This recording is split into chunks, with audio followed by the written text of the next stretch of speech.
মণিদীপা দাশগুপ্তর লেখা গল্প প্রতিশোধ। শেষ পর্যন্ত আদালতের রায়ে রায়না ও গ্রন্থিকের ডিভোর্স হয়ে গেল। যখন রায় ঘোষণা হলো তখন ঘড়িতে সময় দুপুর 4:10। গ্রন্থিক বারবার নিজের হাতঘড়িটা দেখছিল। তার ফ্লাইট 6:30টায়। প্রথমে সে মুম্বাই যাবে, তারপর ওখান থেকে রাত 11টায় ইউকের ফ্লাইট। ডোমেস্টিক থেকে ইন্টারন্যাশনাল টার্মিনালে যাওয়া, তারপর ইমিগ্রেশনের ঝামেলা।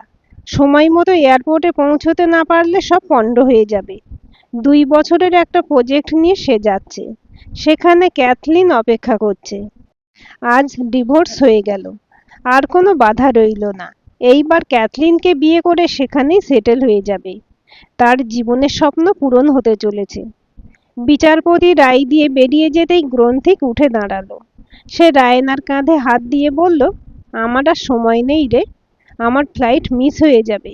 সার্টিফিকেটটা তুই নিয়ে রাখিস, ওখানে গিয়ে একটু সেটেল হয়ে নি, তারপর ওখানকার ঠিকানার ফোন নম্বর তোকে মেল করে দেব, তুই ওগুলো পাঠিয়ে দিস। আর হ্যাঁ, আমার কিন্তু 10 লাখ টাকা চাই। ফ্ল্যাটটা বিক্রির ব্যবস্থা আমি করে দিয়েছি। ফ্ল্যাটটা বিক্রির পর আমার ভাগের টাকাটা আমার ব্যাংকে জমা করে দিস। টিভির ক্যাবিনেটের ড্রয়ারে সব কাগজপত্র আছে। আর ভালো মেয়ের মতো আমার কাজগুলো করে দিস, না হলে। একটা বাঁকা হাসি দিয়ে গ্রন্থিক চলে গেল। আরো 1 ঘন্টা পর রায়না কোর্ট চত্বরের বাইরে আসলো। তার মনের মধ্যে কি অনুভূতি হচ্ছে সে বুঝতে পারছে না। শূন্যতা গ্রাস না মুক্তির আনন্দ। সে হাঁটতে শুরু করলো। এতক্ষণ যেন তাকে কেউ সম্মোহন করিয়ে সব কাজ করিয়ে নিচ্ছিল। সে একটু নিরিবিলিতে বসতে চায়। একটা ট্যাক্সি ডেকে উঠে পড়লো। প্রিন্সেপ ঘাটে এসে ট্যাক্সিটা ছেড়ে দিল। সে হেঁটে গঙ্গার ধারে চলে আসলো। একটা খালি বেঞ্চ দেখে বসে পড়লো। সামনে গঙ্গা নিজের মতো বয়ে চলেছে। সেদিকে তাকিয়ে রায়না ভাবছিল, মানুষের জীবন কেন এইরকম একইভাবে বয়ে চলে না? সেখানে এত জটিলতা কেন? রায়নার চোখে জল চলে আসলো। ভীষণ ভালোবাসতো গ্রন্থিককে সে। জীবনে সবটাই দিয়েছিল তাকে। অথচ আজ সে কি পেল? গ্রন্থিকের দেওয়া সব মানসিক ও শারীরিক যন্ত্রণা সে তো সহ্য করে নিচ্ছিল। তারপরেও সে একেবারে ইতি করে দিল তাদের সম্পর্কের। বাড়ির সকলের অমতে বিয়ে করেছিল গ্রন্থিককে। রায়নাদের পূর্বপুরুষরা জমিদার ছিলেন। বর্তমানে তাদের জমিদারি না থাকলেও আভিজাত্যটি ছিল।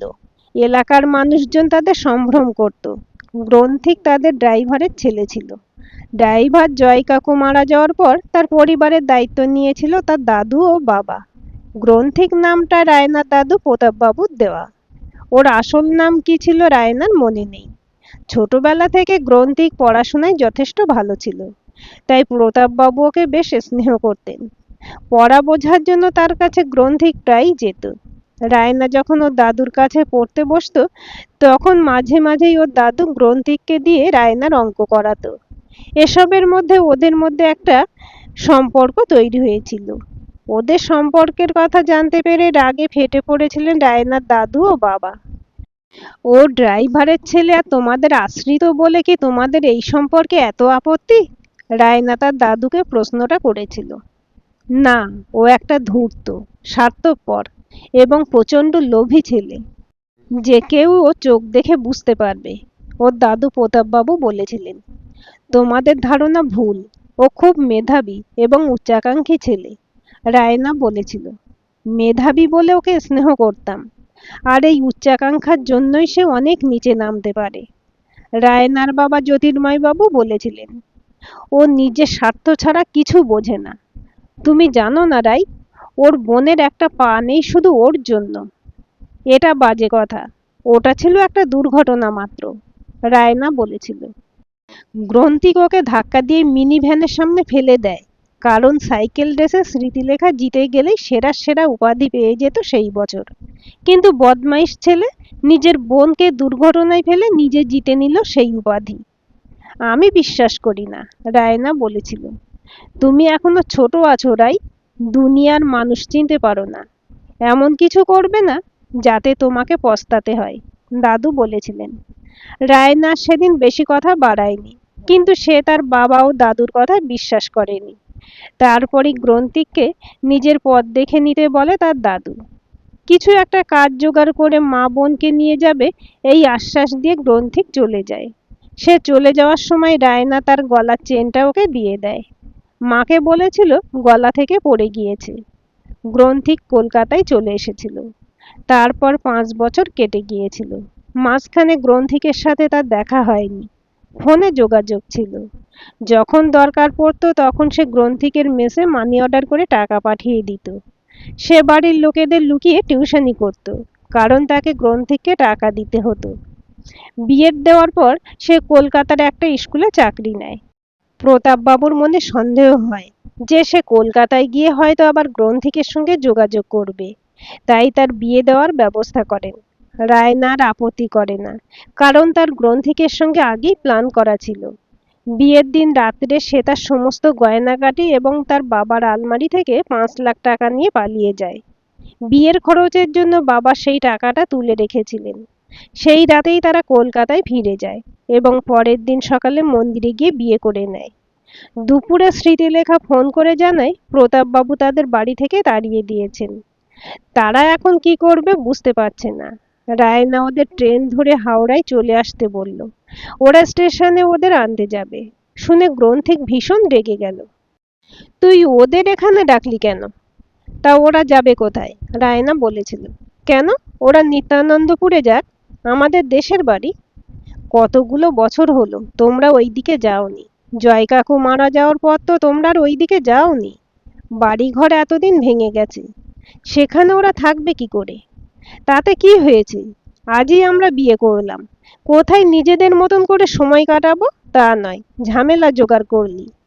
ওরা ঝামেলা নয়, তোমার মা বোন। রায়না অবাক হয়ে বলল। গ্রন্থিকে একটা ফ্ল্যাট ভাড়া নিয়ে রেখেছিল, সেখানেই রায়না নতুন সংসার পাতল। 2টি বছর সংসার গোছাতেই কেটে গেল। রায়না গয়না বিক্রি করে তার কিছু জমানো টাকা দিয়ে একটা ফ্ল্যাট কিনেছিল। তার শাশুড়ি মা তাদের দেশের জমি বিক্রি করে বেশ কিছু টাকা পেয়েছিলেন। তিনিও সেই টাকা দিয়েছিলেন ফ্ল্যাট কিনতে।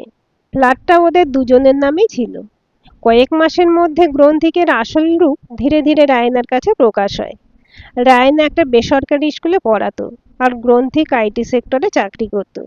মাসের শেষে গ্রন্থিক সংসার খরচ দিতে চাইতো না। সে নিজের বিলাসিতার জন্য টাকা খরচ করত। রায়নার একার পক্ষে 4 জনের সংসার চালানো কষ্টের হতো। তার উপর ছিল তার শাশুড়ি মায়ের ওষুধের খরচ, স্মৃতির পড়াশোনার খরচা, আর ভবিষ্যতের চিন্তা। আর সব থেকে বড় চিন্তা ছিল বাড়ির ইএমআই। গ্রন্থিককে বললে বলতো, আমি কি জানি, আমি তো প্রথমেই বারণ করেছিলাম ঝুট ঝামেলা ঘাড়ে না নিতে। তুই শুনলি না, এবার বোঝ। আমাকে এইসব কথা বলে মাথা গরম করাস না। রায়না ভাবতো গ্রন্থিক কি মানুষ, না অন্য জীব? নিজের মা বোনের প্রতি একটুও মায়া মমতা অনুভব করে না। প্রথম দিকে ছোটখাটো কথা কাটাকাটি হতো, কিন্তু পরের দিকে বড়সড় অশান্তি হতো। শেষের দিকে গ্রন্থিক তার গায়ে হাত তুলতে শুরু করলো। রায়না ভাবতো সে দাদু ও বাবার কথা না শুনে ভীষণ ভুল করেছে। তার সেই ভুলের মাসুল তাকে গুনতে হচ্ছে। ওদের মধ্যে যখনই অশান্তি হতো তখন তার শাশুড়ি মা স্মৃতি কেমন যেন অসহায় হয়ে থাকতো। তাদের চোখে আতঙ্কের ছায়া নেমে আসতো। তারা বোধহয় ভাবতো তারা আশ্রয়হীন হয়ে যাবে। রায়না ওদের আশ্বাস দিত, সে যতদিন বেঁচে থাকবে ওদের হাত ছাড়বে না। সেই দিনটা ছিল রবিবার, প্রায় 9 মাস আগের ঘটনা। সেদিন সকাল থেকে প্রচণ্ড বৃষ্টি হচ্ছিল। গ্রন্থিক সেদিন আর বাইরে বের হতে পারেনি। সে বসার ঘরে সোফায় বসে চা খাচ্ছিল। এমন সময় স্মৃতি তার রুম থেকে বেরিয়ে রায়নাকে ডাকলো। রাইদি, তুমি এখানে বসো, তোমার সাথে কথা আছে। রাই তার শাশুড়ি মায়ের সাথে রান্নাঘরে ছিল। সে স্মৃতির কথা শুনে বেরিয়ে এসে বলল, পরে বললে হতো না, আমি মাকে সাহায্য করছি। তার থেকেও জরুরি কথা আছে, বলবো। রায়না এসে সোফাতে বসতেই স্মৃতি বলল, তুমি কি জানো দাদার অফিসের একজনের সাথে অ্যাফেয়ার চলছে? মুহূর্তের জন্য রায়নার পায়ের তলা দুলে ওঠে। সে নিজেকে সামলে নিয়ে বলে, ফাজলামোরা সময় পেলি না? অনেক কাজ আছে, আজ বিরিয়ানি রান্না করব। আমি এমনি ফাঁকাতে আওয়াজ করছি না, আমার কাছে প্রমাণ আছে। স্মৃতি দৃঢ়। রায়না এবার গ্রন্থিকের দিকে তাকিয়ে চমকে উঠল। এত ক্রূর ও ভয়ঙ্কর হয়ে গেছে তার মুখ, যেন একটা দানব। স্মৃতি তার মোবাইল খুলে কতগুলো ছবি দেখালো। গাড়ির মধ্যে গ্রন্থিক আর একটা মেয়ের ঘনিষ্ঠতার কিছু ছবি। হঠাৎ স্মৃতি আর্তনাদ ও কাপ ভাঙার আওয়াজ শুনে রায়না মোবাইল থেকে মুখ তুলে দেখলো স্মৃতি তার কপাল ধরে বসে আছে। তার কপাল থেকে রক্ত বেরোচ্ছে। রায়না চিৎকার করে তার শাশুড়ি মাকে ওষুধের বাক্স আনতে বলল। তারপর গ্রন্থিককে বলল, তুমি মানুষ না পশু? গ্রন্থিক স্মৃতির কাছে এগিয়ে ঠান্ডা গলায় বলল, তোকে না বারণ করেছিলাম? বলেছিলাম না মুখ না খুলতে, আমাকে না ঘাঁটাতে? আর কেউ না জানলেও তুই তো জানিস আমি কতটা ভয়ঙ্কর। কি করলে তুমি এটা? আর কেন ওকে মুখ বন্ধ করে রাখতে বলছিলে? তার মানে তুমি আমার সাথে প্রতারণা করছিলে? রায়না চিৎকার করে উঠল। তোর এত বড় সাহস! তুই আবার তোর বোনকে আঘাত করলি? রেখা দেবী রেগে উঠলেন। আমি তোকে বলেছিলাম না চুপ থাকতে? গ্রন্থিক চিবিয়ে চিবিয়ে বলল, কিন্তু না, তোর পেটে কথা থাকে না। আবার আসলে প্রমাণ নিয়ে। এই মুহূর্তে এই বাড়ি থেকে তোরা মা মেয়ে বেরিয়ে যাবি। ওঠ, অনেক হয়েছে মলম লাগানো, এবার বেরো। আমরা কেউ যাব না বাড়ি থেকে। এটা আমার আর রাইয়ের নামে বাড়ি। তুই বেরিয়ে যাওয়ার বলার কে? যদি বেরোতে হয় তুই বেরোবি, রেখা দেবী চেঁচিয়ে বললেন। রায়না চেঁচিয়ে বলল, সবাই চুপ করো। তারপর গ্রন্থিকের দিকে তাকিয়ে বলল, এসব কি? কেন আমায় ধোকা দিলে? গ্রন্থিক ওর দিকে তাকিয়ে হেসে বলল, বেশ করেছি। আয়নার সামনে দাঁড়িয়ে দেখো তো নিজেকে, কি আছে তোমার মধ্যে? শুধু গায়ের রং ফর্সা আর মুখটা একটু ভালো। না আছে মাদকতা, না আছে আকর্ষণ। বড় লোকের মেয়ে, ভেবেছিলাম পটিয়ে নিলে লাইফ সেটেল হয়ে যাবে, কিন্তু সেখানেও হাতে কিছু এলো না। তোমাকে বিয়ে করে বউ বানিয়েছি, এই তোমার জন্য যথেষ্ট। রায়না ঠাস করে গ্রন্থিকের গালে চড় মারল। তোমার লজ্জা করছে না? আবার হাসতে হাসতে কথা বলছো? এই মুহূর্তে তুমি বাড়ি ছেড়ে বেরিয়ে যাও, আমি তোমাকে ডিভোর্স দেব। রায়না কাঁপতে কাঁপতে বলল, তোর এত বড় সাহস আমার গায়ে হাত তুললি?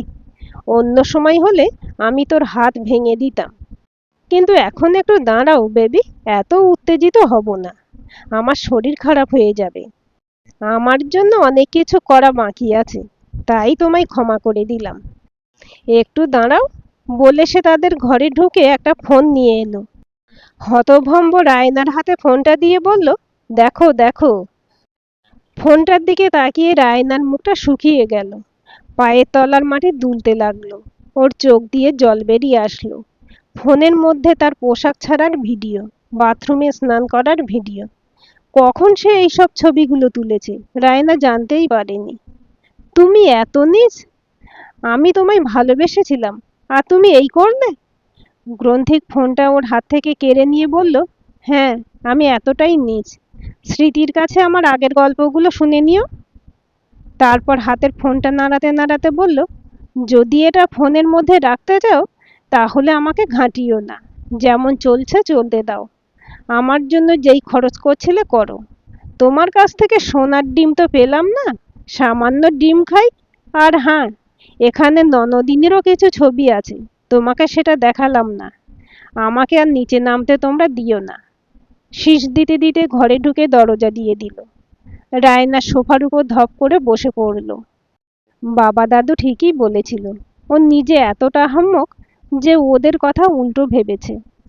ও দিদি, আপনার ফোনটা তো কখন থেকে বাজছে, কি ভাবছেন এত? পাশের বেঞ্চে বসা ভদ্রমহিলার গলার আওয়াজ শুনে রায়না খেয়াল করলো ওর ফোনটা বাজছে। সে দেখলো স্মৃতি। সে ফোনটা কানে নিল। হ্যালো। থ্যাংক গড তুমি ফোনটা তুলেছো। তোমার লোকেশন দেখাচ্ছে প্রিন্সেপ ঘাট।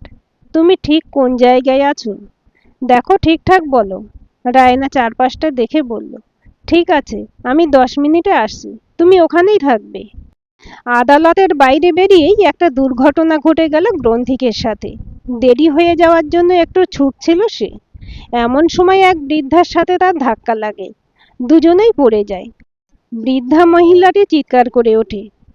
আশপাশের লোকজন ছুটে আসে, তারা দুজনকেই ধরাধরি করে তোলে। বৃদ্ধা মহিলা কিছু বলতে গেলে তার হাতে টাকা গুঁজে গ্রন্থিক ছুটে যায় ট্যাক্সির জন্য। ফ্লাইট মিস হলে মুশকিল হয়ে যাবে। 6 মাস আগেই গ্রন্থিক রায়নাকে দিয়ে ডিভোর্সের জন্য অ্যাপ্লিকেশনে সই করিয়ে নিয়েছিল। কারণ তখন ওর জীবনে ক্যাথলিন এসে গিয়েছে। সোশ্যাল মিডিয়ার মাধ্যমে ওদের মধ্যে বন্ধুত্ব হয়। তারপর বন্ধুত্বের সম্পর্ক ভালোবাসায় পরিণত হয়। ক্যাথলিন ব্রিটিশ হলেও ভারতের প্রতি ওর এক দুর্বলতা আছে। দ্বিতীয় বিশ্বযুদ্ধের সময় এক ভারতীয় সৈনিক তার ঠাকুরদার জীবন বাঁচিয়েছিল, বিনিময়ে কিছুই নেয়নি। ক্যাথলিনকে বিয়ে করতে পারলে গ্রন্থিকের স্বপ্ন কিছুটা সত্যি হবে। কারণ ক্যাথলিন ব্রিটিশ, তার উপরে ধনী। লন্ডন ছাড়া ইউকের একটি গ্রামে তাদের প্রচুর সম্পত্তি আছে। একবার ব্রিটিশ নাগরিকত্ব পেলে আর তাকে পায় কে? তারপর না হয় অন্য সিঁড়ি ধরে আর এক ধাপ ওপরে উঠবে। ট্যাক্সিতে বসে গ্রন্থিক মুচকি হাসল।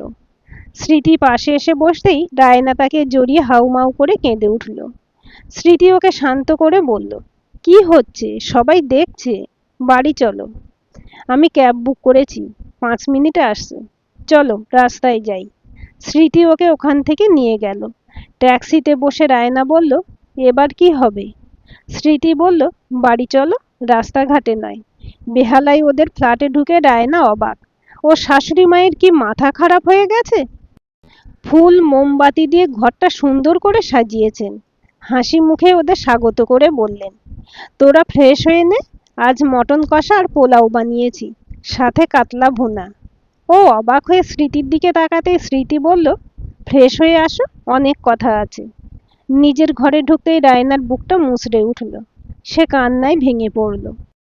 রেখা দেবী এসে ওর পিঠে হাত রাখলেন। রায়না ওনাকে ধরে কাঁদতে লাগলো। কাঁদিস না, রেখা দেবী বললেন।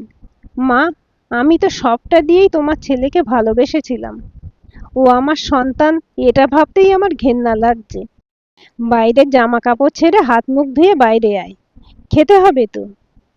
আমার খিদে নেই। তা বললে হবে? আচ্ছা, তুই সত্যি করে বল তো, তোর সাথে এত কিছু করার পরেও তুই কি ওকে ভালোবাসতিস? আমি তো ওকে ঘেন্না করতাম। তুই এত মূর্খ কেন? তোর উপর আমার ভীষণ রাগ হচ্ছে। না মা, ভালোবাসা নয়। ও আমার সাথে এত বড় প্রতারণা করলো, আমি কিছুই করতে পারলাম না। তার উপর আমার এই ফ্ল্যাটটাও বিক্রির ব্যবস্থা করেছে। অ্যাডভান্স 5 লাখ নিয়েছে। তার উপর আবারও বিক্রির পর 10 লাখ চাইছে। না হলে সব ভিডিও ইন্টারনেটে দিয়ে দেবে। অথচ এই ফ্ল্যাটে ওর একটুও কন্ট্রিবিউশন নেই। আমি আমার সমস্ত গয়না জমানো টাকা দিয়ে এই ফ্ল্যাট বুক করেছিলাম। তুমিও তো জমি বিক্রির কিছু টাকা দিয়েছিলে। মাসে মাসে ইএমআই আমি দিচ্ছিলাম। আর ও এইভাবে টাকাগুলো নেবে? আমি মেনে নিতে পারছি না মা। ঠিক আছে, তুই তাড়াতাড়ি বাইরে আয়। স্মৃতি কি বলল? অনেক কথা আছে। ফ্রেশ হয়ে বাইরে এসে রায়না দেখলো স্মৃতি ও মা টেবিলে ওর জন্য অপেক্ষা করছে। ওকে দেখে স্মৃতি 3টে গ্লাসে কোল্ড ড্রিঙ্কস ঢেলে সবাইকে দিয়ে নিজেরটা ওপরে তুলে বলল, আপদ বিদেয় হওয়ার জন্য চিয়ার্স। রায়না এবার হাসলো। আমাদের জীবন থেকে এখনো কালো ছায়া সরে যায়নি। রায়না বলল, সব সরে গেছে রাইদি। স্মৃতি হেসে বলল, তোমার ননদ কাম ছোট বোনটা সব ঠিক করে দিয়েছে। রায়না অবাক হয়ে তার দিকে তাকালো। তার চোখে অনেক প্রশ্ন। দাঁড়াও, একদম প্রথম থেকে শুরু করছি। ছোটবেলায় আমি খেলাধুলায় ভীষণ ভালো ছিলাম। সাঁতার কাটা, সাইকেল চালানো, দৌড়, সব কিছুতে আমি সেরা থাকতাম। সেইবার প্রথম স্কুলের সেরা সেরা প্রতিযোগিতায় আমি দৌড়ে, সাঁতারে ও লং জাম্পে ফার্স্ট হয়েছিলাম। আর দাদা সব কিছুতেই সেকেন্ড হয়েছিল। আমি ওকে দাদা বলছি বটে, তবে ওকে আমার দাদা বলতে ঘেন্না লাগে। যাকগে, আগের কথায় ফিরে আসি। সেবার বাকি ছিল সাইকেল প্রতিযোগিতা। আমি আর দাদা যখন সাইকেল নিয়ে মাঠের দিকে যাচ্ছিলাম, তখন ও আমাকে ধাক্কা মেরে একটা ভ্যানের সামনে ফেলে দেয়। ভ্যানের পিছনের চাকাটা আমার পায়ের উপর দিয়ে চলে যায়। তার ফলে আমার এই পায়ের নিচের অংশটা বাদ যায়। তারপরে আমার এই কাঠের পা লাগিয়ে দেওয়া হয়। তখন ছোট ছিলাম। সবাই আমাকে এই পায়ের জন্য অনেক খেপাতো, কটু কথা বলতো। আমি কাঁদতাম, আমি সহ্য করে নিতাম। কিন্তু বড় হওয়ার সাথে সাথে ওর প্রতি আমার প্রতিহিংসা জন্মাতে শুরু করলো। তারপর তোমাদের বিয়ে হলো। আমরা এখানে আসার পর আমি লক্ষ্য করতাম ও কিভাবে আমাদের হেনস্থা করতো। এই ফ্ল্যাট কিনতে মাও কিছু টাকা দিয়েছিল, কিন্তু সে তবুও মাকে আর আমাকে কথায় কথায় ঘর থেকে বের করে দেওয়ার হুমকি দিত। তুমি হয়তো জানো না, বাড়ি বিক্রির প্রায় 3 লাখ টাকা মায়ের কাছে ছিল। সেই টাকাটাও সে মায়ের থেকে নিয়ে নিয়েছে। রায়না রেখা দেবীর দিকে তাকালো। তুমি তো আমাকে কিছু বলনি। কবে নিল? এই কিছুদিন আগে সে নিয়েছে, রেখা দেবী বললেন। স্মৃতি আবার বলতে শুরু করলো, তুমি তো জানো আমার কলেজ নিউ টাউনে। আমি প্রায়ই দেখতাম ওকে অন্য মহিলাদের সাথে রেস্টুরেন্টে কিংবা কোনো পার্কে, গাড়িতে, বিভিন্ন রকম অবস্থায়। আমি অনেকবার ওকে বারণ করেছিলাম, বলেছিলাম তোমাকে সব জানিয়ে দেব, কিন্তু ও আমাকে হুমকি দিয়েছিল, মুখ খুললে ও আমাকে এবার মেরে ফেলবে। কিন্তু আমি আর সহ্য করতে না পেরে সেদিন তোমাকে সব বলি। সেই দিন তো ওর ভয়ঙ্কর রূপটা তোমার সামনে আসে। ও এতটা নীচ যে তোমার ভিডিও বানানোর সাথে সাথে আমারও ভিডিও বানিয়েছে এবং সেগুলো নিয়ে আমাদের ব্ল্যাকমেল করে যা খুশি তাই করে যাচ্ছে। তাই আমিও প্ল্যান করতে শুরু করলাম ওকে শেষ করে দেওয়ার জন্য, তবে একটু অন্যভাবে। এতটা বলে স্মৃতি বলল, নাও নাও, খাওয়া শুরু করো, বসে আছো কেন? খাচ্ছি, বলে রায়না খাবার খেতে শুরু করলো।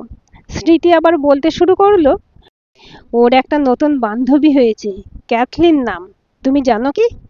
রায়না মাথা নাড়ল। আমার সামনেই ওর সাথে গ্রন্থিক যেভাবে কথা বলতো, তখন দু চোখে জল চলে আসতো। আহা, ওর নামটা নিও না তো। সে যাই হোক, সেই ক্যাথলিন কে জানো? রায়না মাথা নাড়ল, সে জানে না। তমালিকে তুমি চেনো তো? তমালি তো তোর বেস্ট ফ্রেন্ড। এই তমালি ক্যাথলিন, তাকে আমি সব কথা বলেছিলাম এবং আমি আর ও মিলে সব প্ল্যান করেছি। ফাইনাল পরীক্ষার পর সে ইউকেতে গিয়েছিল তার দিদির বাড়ি বেড়াতে। প্রায় 4 মাস ছিল সেখানে। তার আগেই সে ক্যাথলিন সেজে দাদার সাথে প্রেম করতে শুরু করে দিয়েছিল। এখন তো এআই এর যুগ, সে নিজেকে ফিল্টার করে পুরো মুখ বদল করে নিয়েছিল। তমালি লন্ডনে গিয়ে দাদার সাথে কথা বলতো, ফলে ভিডিও চ্যাটের সময় ওর ব্যাকগ্রাউন্ডটা লন্ডনেরই থাকতো। আর অ্যাডভান্স টিউনিং সিস্টেমের মাধ্যমে তমালি নিজের গলার স্বর এবং অ্যাকসেন্ট বদলে দিয়েছিল। লন্ডনে অনেক 2 নম্বরই সিম পাওয়া যায়। ক্যাথলিনের নামে লোকাল সিমটা নিয়েছিল। সবই তো বুঝলাম, কিন্তু এতে ফলটা কি হবে? রায়না হতাশ হয়ে জিজ্ঞাসা করলো। আরে শোনোই না পুরো কথাটা, অত অধৈর্য হইও না। স্মৃতি হেসে বলল, দাদা যখন লন্ডনে গিয়ে পৌঁছবে তখন তো সে আর ক্যাথলিনকে পাবে না, শত চেষ্টা করলেও পাবে না, কারণ ঠিকানা সিম তো ফেক। আবার আর একটা ঘটনা ঘটেছিল যেটা তুমি জানো না। কোর্টে থেকে এয়ারপোর্টে যাওয়ার পথে তোমার প্রাক্তন স্বামীর সাথে এক বয়স্ক মহিলার ধাক্কা লাগে। মহিলাটি পড়ে যায় এবং একটু ঝামেলা হয়, লোকজন জড়ো হয়। আসলে কি জানো তো, ওই বয়স্ক মহিলাটি আমার আর এক বন্ধু, শ্বেতা। আর পুরো ঘটনাটাই ছিল আমাদের সাজানো। শ্বেতা দুর্দান্ত মেকআপ ও অভিনয় করে। ওরা যখন পড়ে যায় তখন ওকে তোলার আছিলায় আমার আর এক বন্ধু ওর পকেট থেকে সেই ফোনটা নিয়ে নেয়, যেটাতে আমাদের ভিডিওগুলো আছে। আমি তো ভিড়ের মধ্যেই লুকিয়েছিলাম। প্রথমে ও পকেট থেকে দুটো ফোনই নিয়েছিল, তারপর ও আমাকে ভিডিওওয়ালা ফোনটা দিয়ে ওর ফোনটা ওর পকেটে রেখে দিয়েছিল। এই ঘটনাটা তখন ঘটিয়েছিলাম কারণ দেরি হওয়ার জন্য আর লন্ডনে যাওয়ার উত্তেজনায় সেই এই ফোন চুরি হওয়ার ঘটনাটা টের পাবে না। আর এয়ারপোর্টে সিকিউরিটি চেকিং এর সময় যখন টের পাবে তখন মাথা ঘামানোর জন্য ওর সময় থাকবে না। এবার রায়নার একটু হালকা লাগছে। স্মৃতি তো অনেক কিছুই করে ফেলেছে, নিশ্চয়ই আরো কিছু করেছে। সে জিজ্ঞাসা করলো, তারপর? তারপর কি হবে? স্মৃতি বলল, এই ফ্ল্যাটটা বিক্রি করে দেবে রাইদি, কিন্তু ওকে আর টাকা দেবে না। তোমাকে ব্ল্যাকমেল করার মতন ওর কাছে আর কিছু নেই। তাছাড়া তোমাদের মধ্যে ডিভোর্স হয়ে গেছে, তাই তুমি আর ওকে চেনো না। তোমাকে তো বলা হয়নি আমি একটা চাকরি পেয়েছি হায়দ্রাবাদে। কোম্পানি আমাকে অ্যাকোমোডেশন দেবে, আমি মাকে আর তোমাকে নিয়ে চলে যাব সেখানে। তোমার এক্সপিরিয়েন্স আছে, তুমি ওখানকার একটা স্কুলে আবার চাকরিতে জয়েন করবে। ও ইউকে থেকে আমাদের কিছু করতে পারবে না। প্রথমে ক্যাথলিন নামের ধাক্কাটা সামলাক, তারপর ফোন হারানোর ফল পাবে। আমি হায়দ্রাবাদে যাওয়ার আগে দাদার অফিসে ও সিওর সঙ্গে দেখা করে সব খুলে বলবো এবং এই ফোনটা আমাদের এভিডেন্স হিসেবে কাজে লাগবে। তারপর আমি লালবাজারে গিয়ে ফোন জমা দিয়ে ওর নামে এফআইআর করে আসব। এই বলে স্মৃতি রায়নার দিকে তাকিয়ে হাসল। গল্পটি কেমন লাগলো কমেন্ট করে জানাবেন। ভালো লাগলে লাইক, শেয়ার এবং সাবস্ক্রাইব করবেন। আর অবশ্যই বেল আইকনটি ক্লিক করে রাখবেন।